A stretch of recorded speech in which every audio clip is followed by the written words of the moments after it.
Hey folks, doing a little video today on this old Army jalopy. It's it's not really something you see every day. I want to say it's a 71 or a 72 model, and they call it a Gamma Goat. It's 6-wheel drive, and you can. I had it out cruising it around the other day a little bit.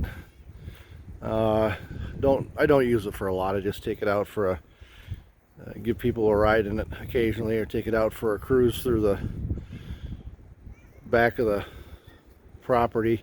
And there's some dug up areas that we were riding through the other day. Oh, got probably some 4-foot or 5-foot banks we were climbing up, and looks like Helen wants to get in this video. Anyway, I just thought I'd show it quick. There's a couple of guys that I'd asked to see it, and let's see if I can get this open. It's got a canvas top on it. That's not real handy to get into, but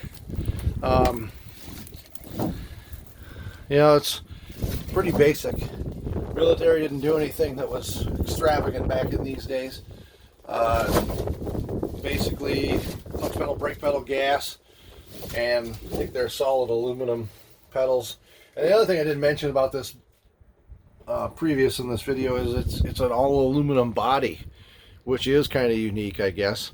This is a tub, and you can see along the sides here, this is unhandy to get into. I mean, it's made to float. So there's a behind the front wheel and ahead of the rear wheel. On the underside of this is a 3-inch or 4-inch diameter plug to let all the water out. You can see it on the back of the thing. You can't see them up front here, but anyway, so it's an amphibious vehicle made for water or land, and it basically might do 55 miles an hour. It's great for slow speeds, and that's about it. Sorry for the wind today. It's a little windy, a little choppy this afternoon. But anyway, there's a parking brake. There's a shift out of 6-wheel drive into 2-wheel drive. Now it's into low. That lever there shifts it from high to low. This lever up here shifts it from first through fourth into reverse. 2-cylinder Detroit power plant. So it revs to the moon and back, but doesn't have any power at low end. You know, just kind of a novelty old piece anymore. And I don't really know. The guy I got it from, I think he said it came from a museum down in Illinois. I can't really say. Shut this canopy up here again. I didn't see it in the museum, so, but it was out at this guy's farm, and happened to see it come up for sale, and decided I'd splurge and have something a little unique, I guess. I like stuff that either one of a kind or there's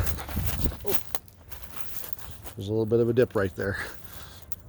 Anyway, I like stuff that's one of a kind or unique, just for the simple fact that it's got some character, you know. It's a 24-volt system, 2 12-volt batteries, one on each side. I believe these, yeah, fuel tank as well.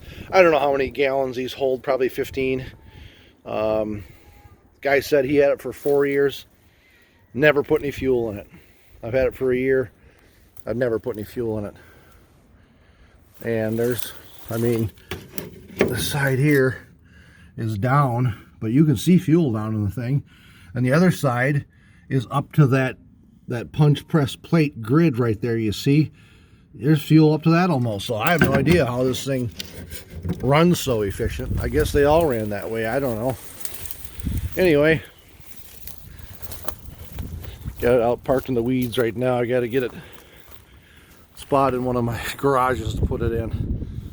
It sat outside for 4 years at that guy's place, but I'm going to try and do something inside with it if I can, to kind of keep the integrity of the switches and all the interior parts working. The canvas top leaks now, which just leaks onto the seat, but eventually it'll leak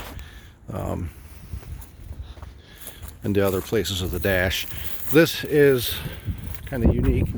So it steers front wheel, and this also steers, articulates, and it's, this drive shaft of course runs back to the rear wheels. You can see it. That's a honking drive shaft down underneath there. I'm not going to climb under there because it's muddy right now, but that is probably, this machine right here goes anywhere you ask it to, because it articulated and it humps up in the middle when you drive it too. I'll take it for a spin possibly on a nicer day, and we'll do a video then of it running and go over some big moguls. I've got some dirt piles that are 15 feet, 20 feet tall. It'll go right up over the top of them, right down the other side, no problem. I've done it a couple of times, so it's crazy, the traction and the places this thing will go. That's what makes it kind of fun, I guess. So anyway, that's it. Just kind of going over the Gamma Goat. There's other models of this. There's, I shouldn't say models. From what I understand, the Gamma Goat was made back in the 70s, and it used a couple different engines. As I said before, this is a Detroit, and it screams. So anyway, stay tuned.